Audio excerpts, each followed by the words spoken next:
Good afternoon, everyone, and welcome to this afternoon's breakout session under the breakout group Clinical Education and Ethics.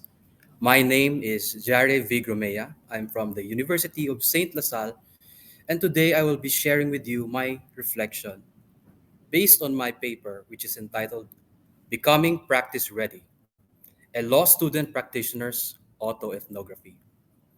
As you can see in the first slide, I posted there one of the philosophies that I adhere to because I myself am an educator and at the same time a law student practitioner. Indeed, the best way to learn is to do. Moving on, for my paper abstract and my paper in general, I will be sharing with you my thoughts and reflections through the method of an autoethnography. But what is an autoethnography? I admit that when I first saw the call for paper submissions, I had to come up with a methodology which would best explain and elucidate what it's like to be a law student practitioner in the time of the pandemic. And that is why I chose this methodology because it is a reflective process which makes more meaningful learning. And if you look at the words, we have the auto, the self, the ethno, culture, and the graphy, which pertains to writing.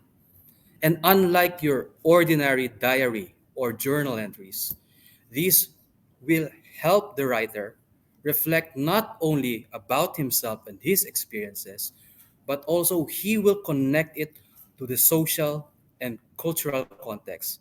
And that is precisely what we're going to do today. And now we proceed to my story. Now, to give a brief background, the Supreme Court promulgated the revised Rule 138A, and one of its thrusts is to produce practice ready lawyers. Now, if you can see clearly in the slide, I put CLEP in front because CLEP is a way to bridge the gap between the theory that we learn in the classroom and actual practice. In other words, this is the best transition from being a law student to an actual lawyer. Now, how do we bridge this gap? Under the revised Rule 138A, there are threefold purposes. First, it aims to provide experience. Second, it promotes interaction and collaboration. And third, it is reflective. And I believe that by writing this autoethnography, I was able to delve more on the reflective aspect of the clinical legal education program. Now, before I practiced in as a law student practitioner in the courts through externship, I had to undergo the application process.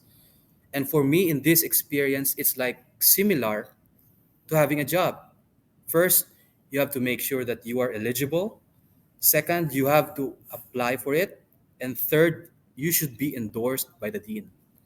And the application process also requires the submission of the URAT, where we swear an oath to make sure that we meet all of the qualifications to be certified as law student practitioners. Now, after this submission, we had our oath taking. And during this part, this is when I felt that I was actually going to the courts and I will be practicing as a lawyer, albeit in a limited way, because I will still be under the guidance of supervising lawyers.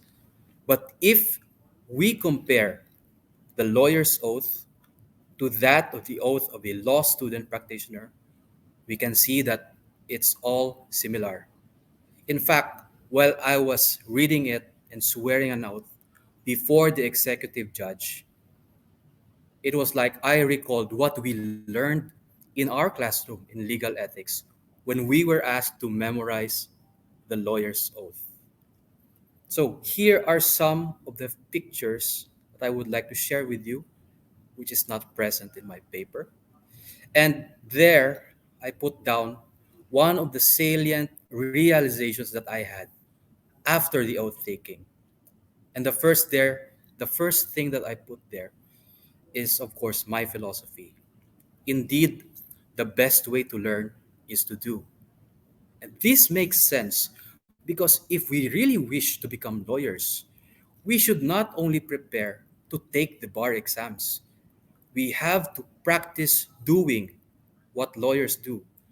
Because several studies have shown that for learning, tests are not the only indicators. In fact, when we apply for a job, high grades in written tests and high grades in our curriculum and our transcript of records do not always translate to competent skills and good values. In other words, authentic learning cannot be quantified, skills cannot be quantified, values cannot be measured. If grades are the end goal in schools, it is just an entry level requirement for real life practice. Indeed, with CLEP, the gap between theory and practice was addressed. This also challenges the existing educational culture that we have. And I do not want to sound anti intellectual, but it's true that we should not only focus on being a top notch lawyer by being top in the bar exams. Because the true measure of educational success is our success in the field. And moving on, this is my certification. I apologize if I had to flaunt my face, but during this period when I held it, I felt that I was authorized and I was inspired to study more because I will be in the courts, I will be reflecting clients, and I have to make sure that they're not being done injustice and that I am able to support them with competence. For our rollout, the executive judge was very accommodating. Instead of focusing on an externship program strictly limited to one court, we were required to attend various hearings, and that includes the drugs court, civil cases, the family courts. There were even commercial and special proceeding cases. But I do not have time to try to compress all of that so I will be sharing with you the most relevant experience that I have experienced. So, for our externship in the courts, we were first assigned to observe in the regional trial courts. And in our observations there, one thing that stood out to me was the drugs court. Because during that day, when we came to observe with the permission of the honorable judge, all of the hearings set were very very instructive because it was on different stages of trial. There was an arraignment, there was also a pre-trial conference, there was the presentation of evidence, and there was the cross-examination of witnesses. In fact, I do not want to divulge the specific details to protect the client's interest.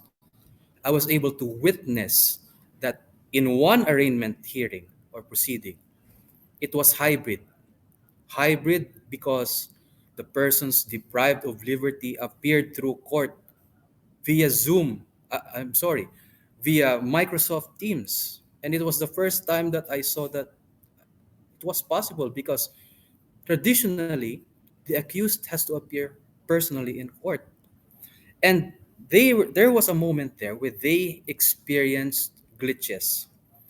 But the honorable judge said, we cannot forego with the proceedings because we have to make sure that justice is administered speedily and justice should be served. So they made adjustments and the accused was arraigned properly. With the guidance of the PAO who was in court, he was appraised and he was informed of the charges against him and he was able to enter a plea of not guilty. Afterwards, I also witnessed the presentation of evidence, and I found out that it was very, very complicated. You have to be strict in compiling all the pieces of evidence because if one piece of evidence is missing, it is detrimental to the party that you are representing. One of those pieces of evidence was actually Shabu. And afterwards, we were asked to come in front to have an actual experience and to see what the actual Shabu is like. But during the cross examination process, one chemist appeared and testified in court that the Shabu contained in one bag did not test positive for the presence of methamphetamine. There, I also realized that our justice system is not administered solely through one person because it requires the collaboration of the judge, the public attorney's office lawyer, the prosecutor, and the court interpreter. Afterwards, we were asked by some of the lawyers there to give our opinion with respect to the presentation of evidence and the direct testimony of the witnesses. And it was there also that I felt that when we become lawyers, we have to make sure that we have all our facts straight. Because if one fact is just missing, it could lead to the dismissal of the case, which happened in the case that we observed. Now, for the municipal trial courts, we were given a hands on experience. The Honorable Judge at Large appointed us law student practitioners to assist the city prosecutor and the public attorney in preparing judicial affidavits. While preparing judicial affidavits, this is where I learned that I have to ask questions correctly and to make sure that all the facts stated therein are relevant to the case because the court dockets are full and therefore direct testimony can be substituted by judicial affidavits and by drafting the right judicial affidavit with the relevant facts and writing it in a manner that is easily understood by the witness, we can represent them without confusing them with legal jargon and legalese terms. One of my favorite experiences there was when one judge asked us to approach the bench to introduce ourselves. And he even told us that you have to promise this court that you will become lawyers one day because you are now appearing in court. And it was also there that I felt that being a law student practitioner molded me to have a lawyer persona. I was no longer a law student. I was no longer a teacher. I was ready and excited to practice law. Furthermore, the courts are like a body system. It is necessary that there should be coordination with the different offices. And me being a part of that body system made me feel that I was important. And there's this feeling in me that I have to participate more and I have to do my best to become a lawyer because our country desperately needs so. Now, for the integrated bar of the Philippines, this was another experience that changed my perspective of the justice system. In the IBP Office of the Legal Aid, most of the clients that we assisted cannot afford the services of a lawyer. They also cannot be represented by the public attorney because of conflict of interest. And this happens when the person who filed the case also sought the assistance of the file. In summary, most of the clients that we assisted in the IBP are those who cannot afford the services of a lawyer, and that those that are accused in a criminal case. In fact, some of them started referring to me and called me attorney, but I had to correct them several times because our practice of law is limited. But I assured them that justice will be served one day. But I do not want to divulge their identity. And until now, to be honest, they still try to contact me, but I just remind them that I am not yet a lawyer. And I referred them to actual lawyers. And because of the court dockets until now, their cases have not been resolved. And it is here that I realized that by assisting indigent clients, much of the marginalized sector needs more access to justice. This further strengthened my resolve to become a lawyer. For the Philippine Mediation Center, this was another aspect of the externship program where I had a new view of the justice system.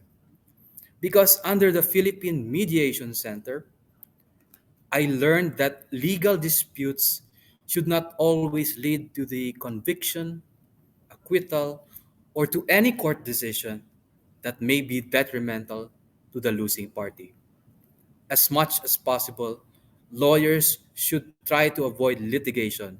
And then I remembered the Code of Professional Responsibility of Lawyers, which states that negotiation should be a last resort and the courts should do their best to settle the dispute by coming up with a compromise agreement between parties. Here, I was also able to draft a compromise agreement with various cases with the assistance of our supervising lawyers, of course.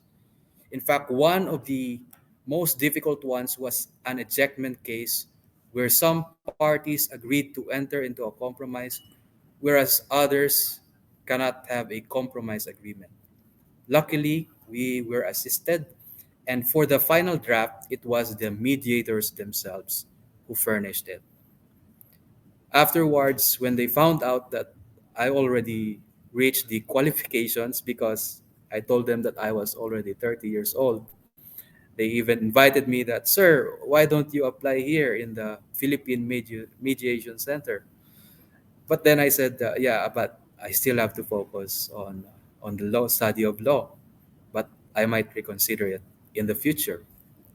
Again, this experience under the PMC strengthened my resolve to be a lawyer because the people around there were very supportive. And finally, for the last aspect of our externship program, we were able to engage in advocacies and speak to several people and orient them about the law and provide them advice because, to be honest, I was invited as a speaker when they found out that I was a law student practitioner. And with the consent of the supervising lawyer, my supervising lawyer, I accepted the invitation and I gave a talk to a group of young people, group of young persons. And I was assigned to talk about the Anti-Sexual Harassment Act in relation to the SOGI law, which is a hot topic right now. There, I was able to practice, in a way, my profession as a teacher, but at the same time, I was able to advocate and engage in public legal orientation by informing them of their rights and obligations under the law, and also by proposing to them the remedies that they may avail of should they be the accused or the complainant. When I went home, I wrote down in my autoethnography, and this is where I had my reflection about social justice.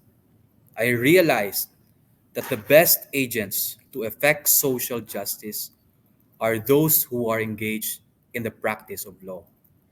Because we are in the forefront, we are in the right place to identify and address the roots of social injustice. Indeed, social justice is not 100% attainable because in reality, there will always be aggrieved parties, there will always be minority groups who do not agree with the majority. And this is where we need to situate ourselves as law student practitioners. We have to make sure that the rule of law is upheld.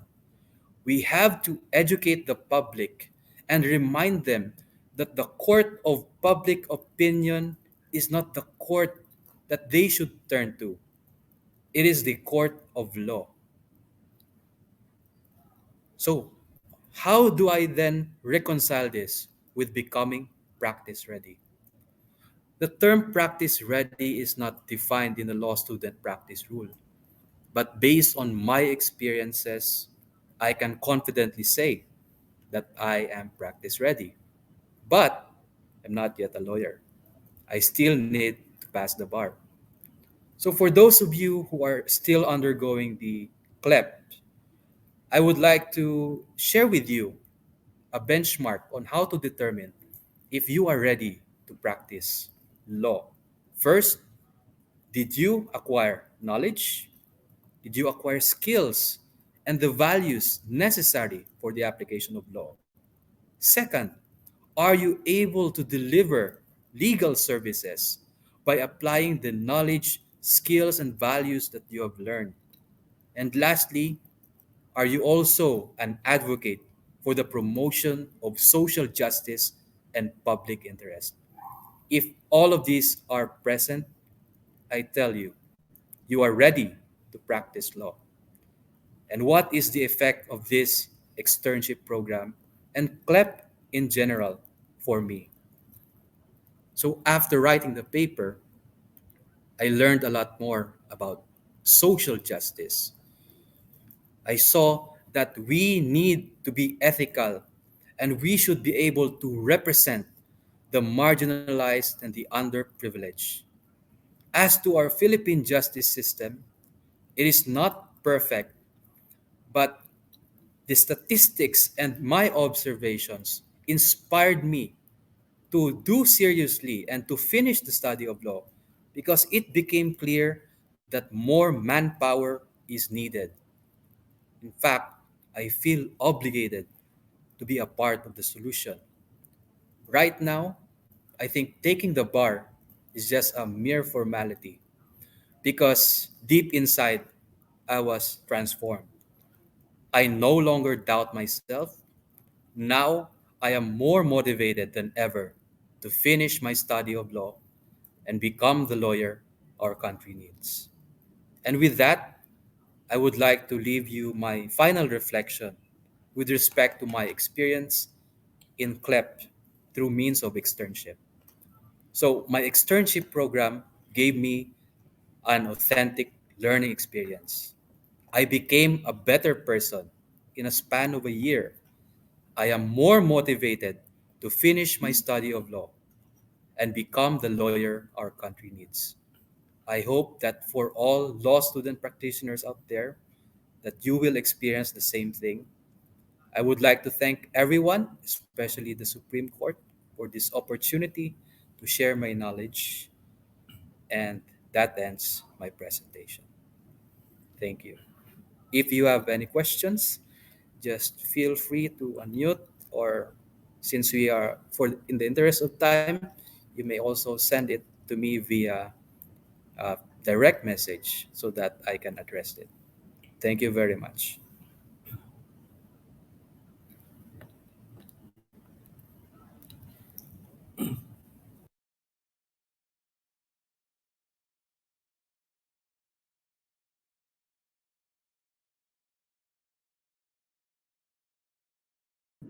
All right. Hello, everyone. Good afternoon. I hope I am audible. Okay, so allow me to share my screen.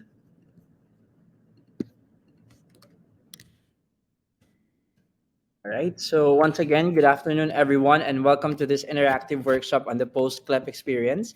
Let me introduce myself first. I'm Dr. Kenny Bayudan. I am a senior specialist for training, education, and research at the IP Academy of the Intellectual Property Office of the Philippines. And at the same time, I'm a law student at the Arellano University School of Law. And incidentally, I'm actually taking my CLEP 1.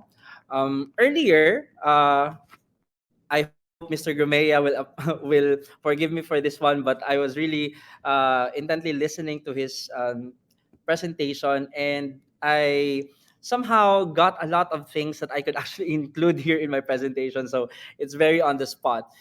Earlier, Mr. Gumea has shared his experiences during his clip, and I'm sure that you were also inspired by his sharing.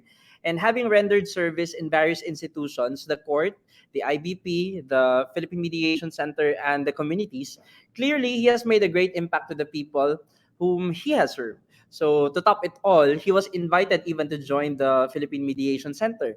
Now, whilst listening to him, I realized that he's certainly a model graduate of CLEP.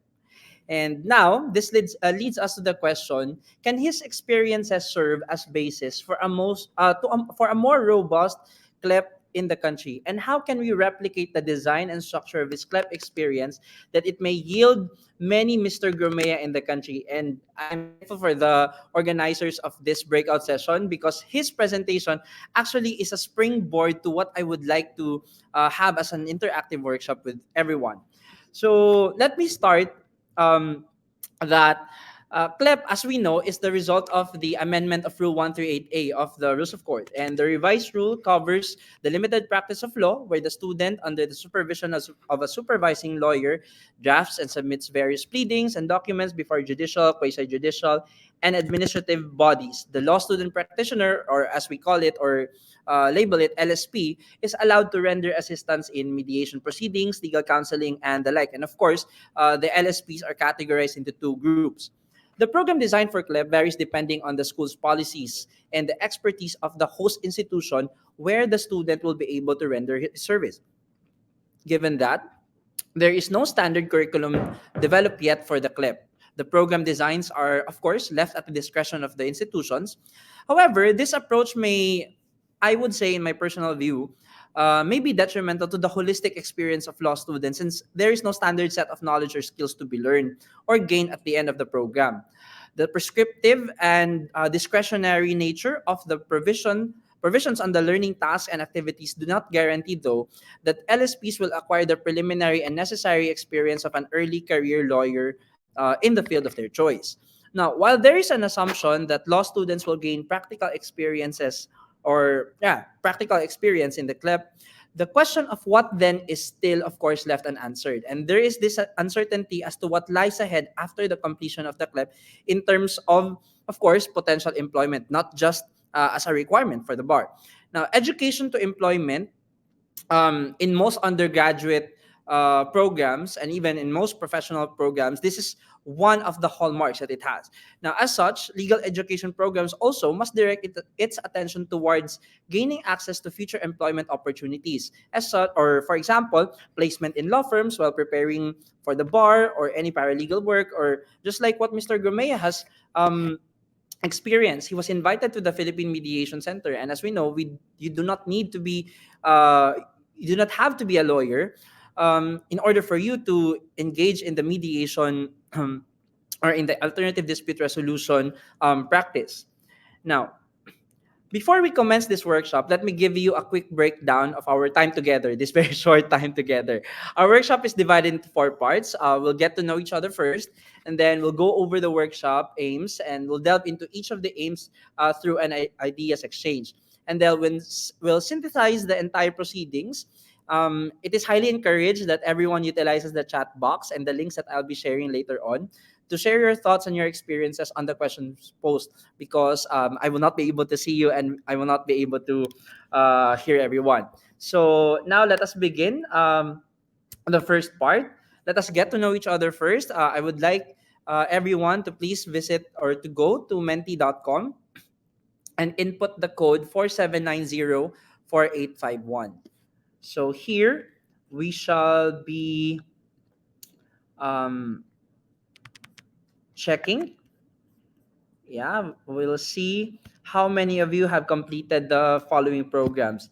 There wasn't a change in the question, and also I added some options there because I noticed that we have law school deans in our in our audience right now. So let's perhaps have a minute or two to answer this to respond to this poll.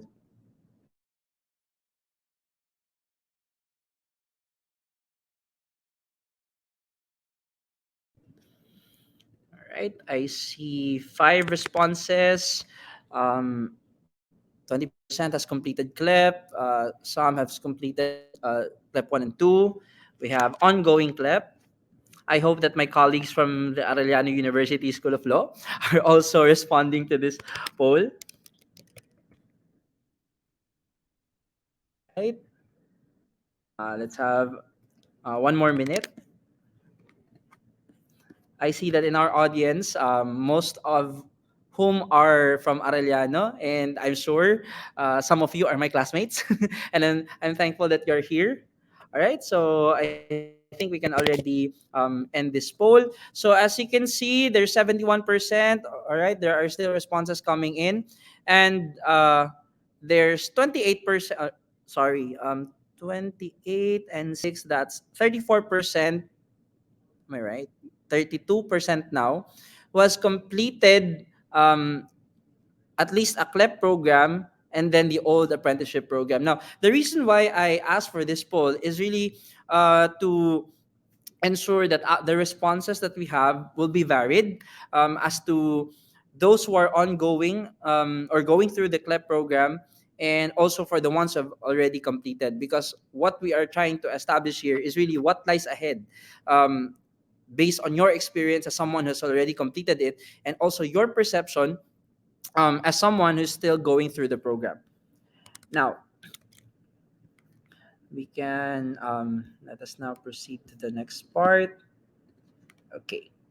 So thank you so much, everyone. So for our interactive workshop aims, we're gonna look at your CLEP experiences based on these two aspects. Number one is the design and structure of your school's CLEP, and second is the impact on your career and employment opportunities.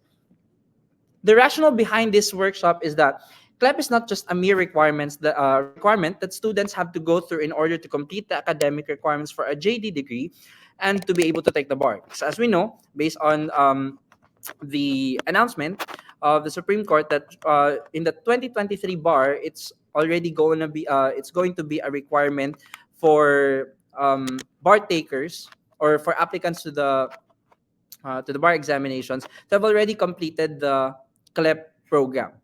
So, whilst the noble cause of being able to give access to justice to the less fortunate is one of its important roles, that is the CLEP, like any other training program, it must also provide the necessary capacity building in order to be practice ready and to gain recognition to increase career progression opportunities. So, just a heads up that this workshop may not be able to cover the entire post CLEP experience of all CLEP stakeholders, but this endeavor is surely a step towards clearing ambiguities that many of us still have.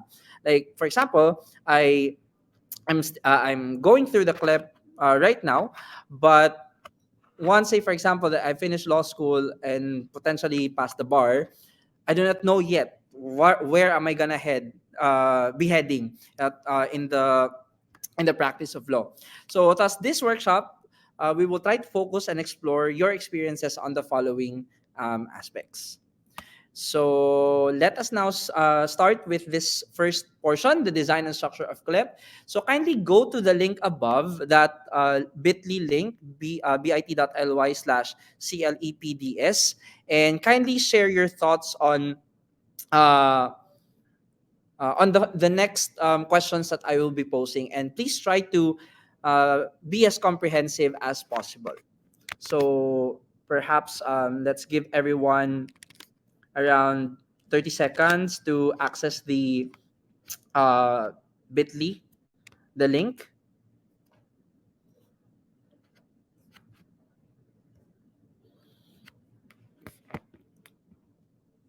Okay. So let us now have the following questions. So in terms of the curriculum design, I'd like to know whether your CLEP experience, or if you're going through CLEP right now, are you following a straight up curriculum for your CLEP? That means to say that there is a definite design, a start to finish design of what you're gonna go through the CLEP. For example, there's the orientation, and then there's the introduction to, let's say, a particular field of practice. Were you able to undergo some capacity building workshops first? Let's say, for example, if you're into intellectual property, have you had any introduction to the intellectual property system? Have you gone through a workshop that details, let's say, patents, copyright, trademarks, and other related rights? And then where did you have your internship on intellectual property? Did you encounter cases and things like that, or were you able to encounter a document that outlines the learning tasks and the learning activities that you must undergo in your CLEP? And lastly, were you guided on how to achieve the learning goals for the program? So let's perhaps have 3 minutes for everyone to share their thoughts on the Padlet. Yeah, I'm using Padlet for this workshop.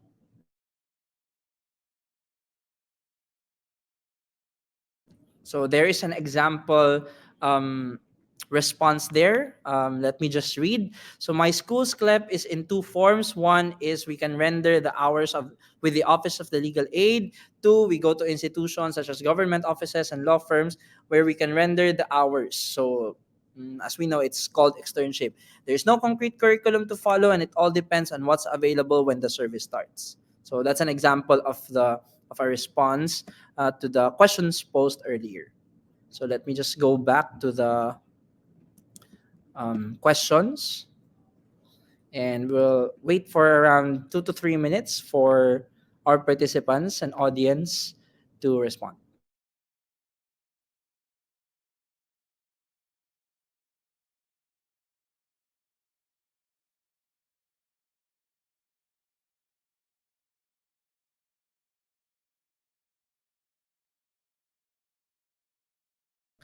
All right. So if our audience is on our Padlet page, let me read another response. One response. So here it says there is no clear curriculum design.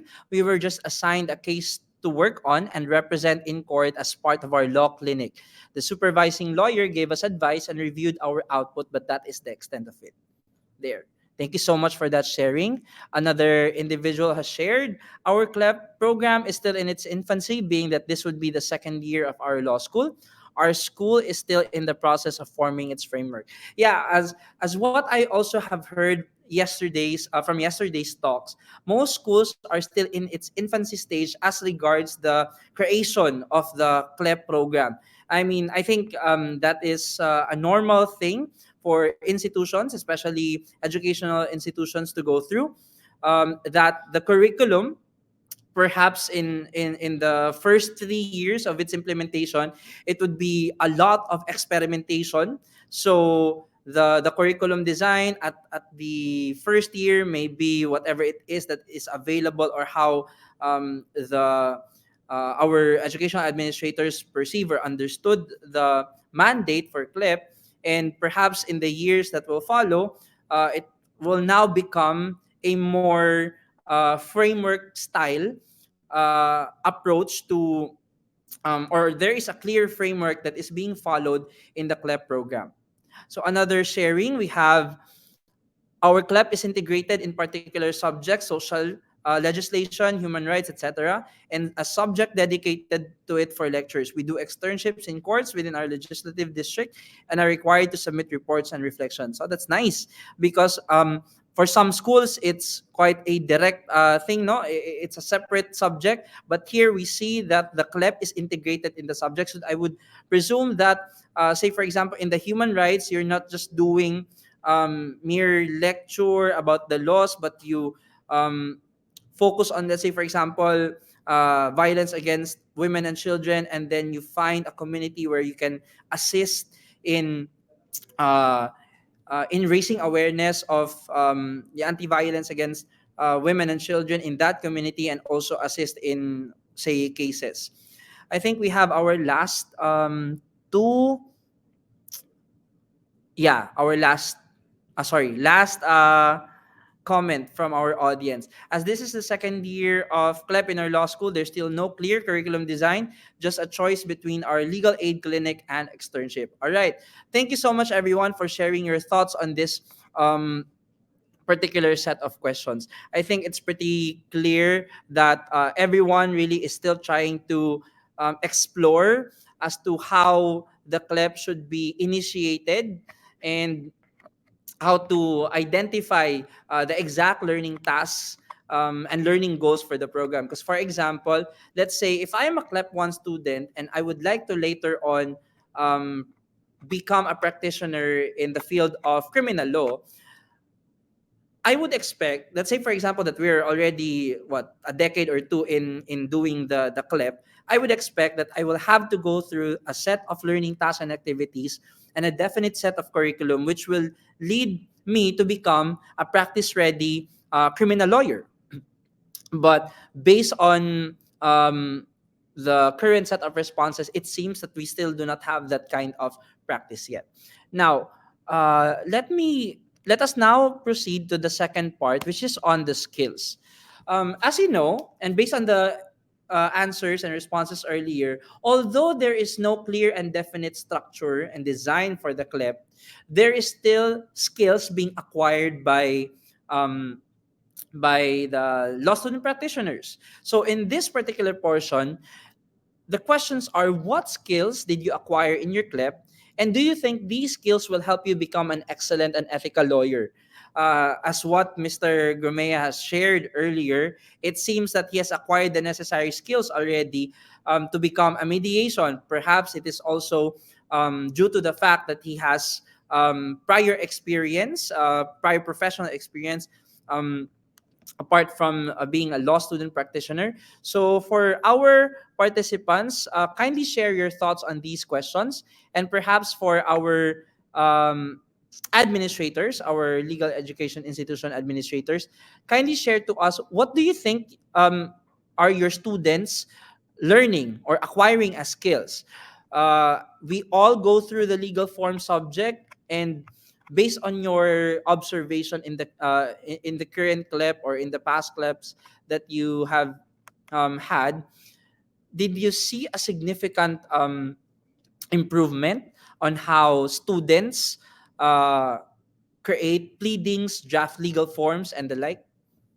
So please, let's have 2 to 3 minutes again um, for this particular question.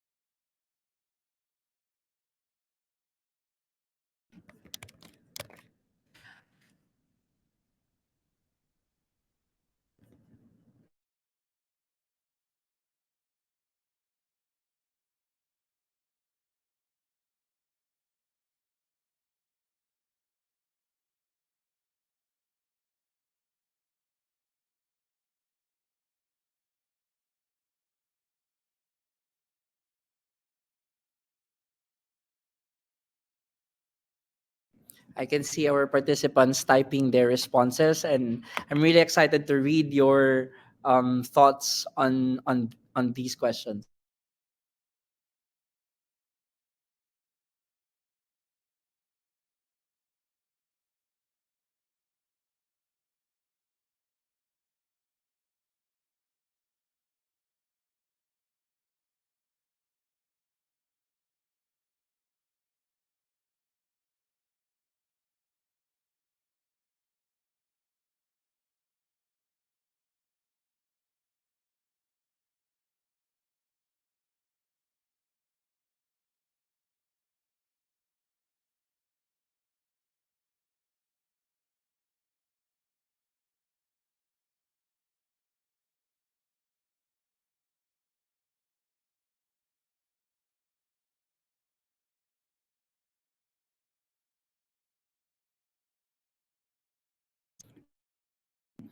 All right. So I think we have a response already. So we have here definitely social skills coupled with patience and understanding, intense listening skills, especially in cases where sensitive on sensitive topics like that of Bausi. Yeah, I echo that particular response, because there are times that we think we already know how to engage or interact with people, but um, in the field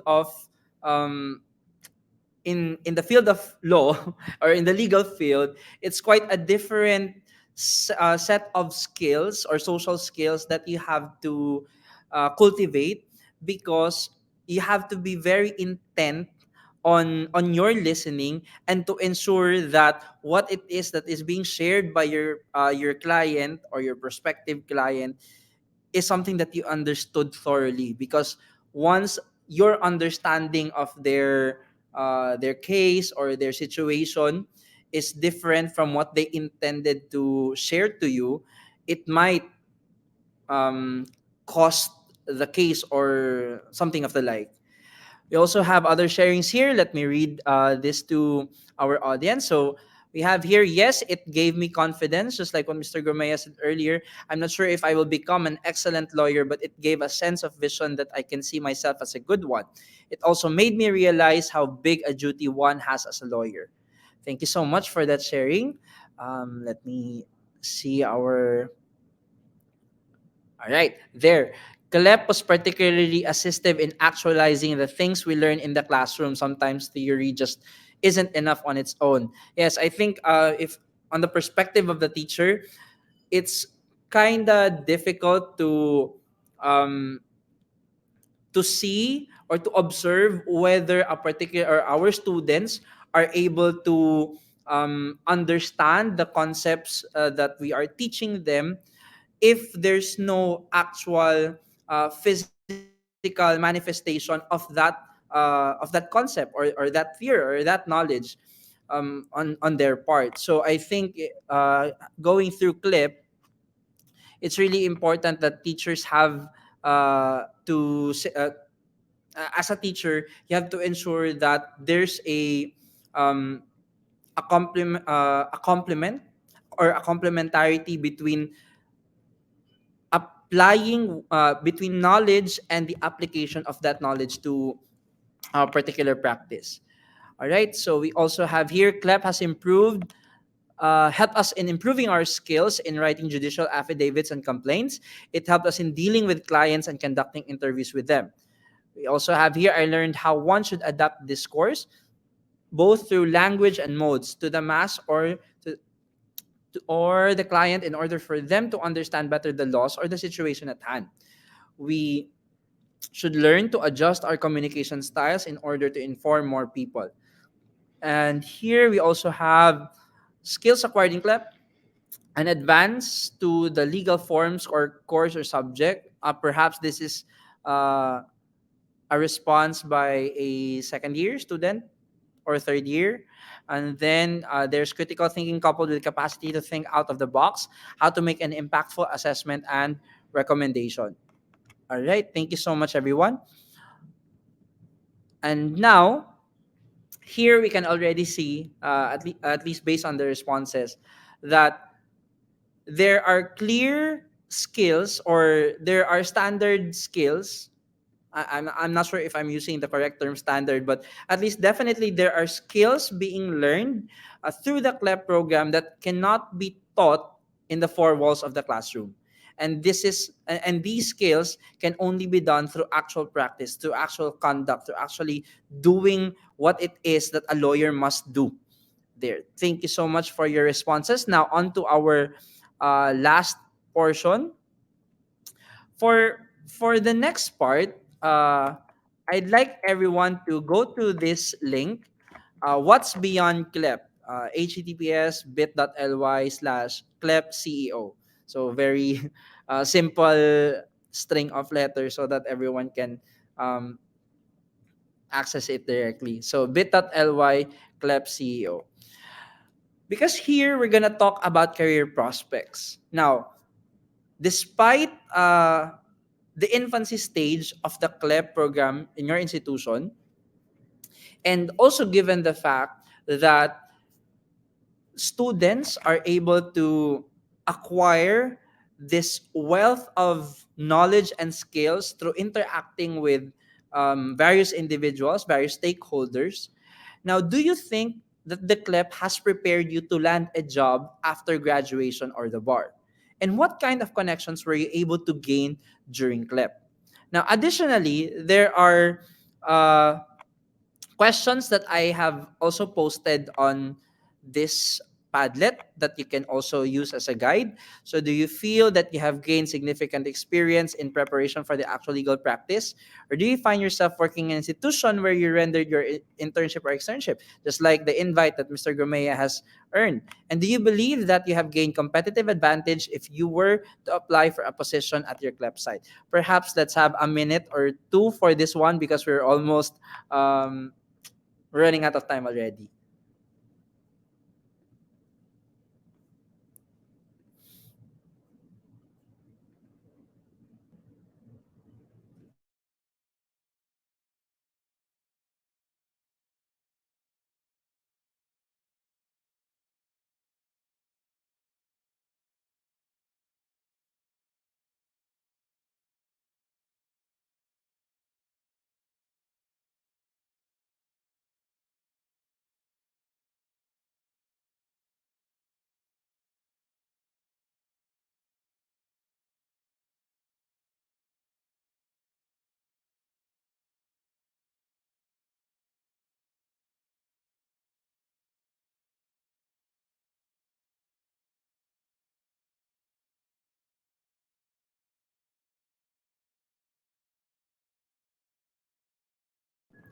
All right. So I think I can see that there are still uh, people writing, but we have one response already. As regards career, I am unsure. I'm not sure if it will make me successful, but I know that I am better because of the experience.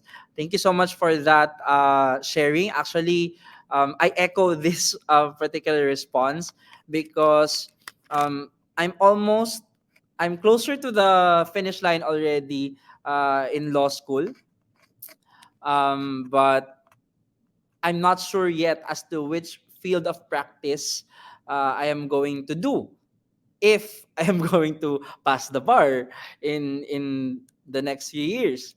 So, but apart from uh, but because of CLEP, because of this particular program, I can actually explore which particular field of practice in law am I gonna be most successful at. And I think potentially with my current affiliation as well, I would say that perhaps later on, um, I would be able to become a successful lawyer in that field because I'm already gaining the necessary experience through the CLEP program.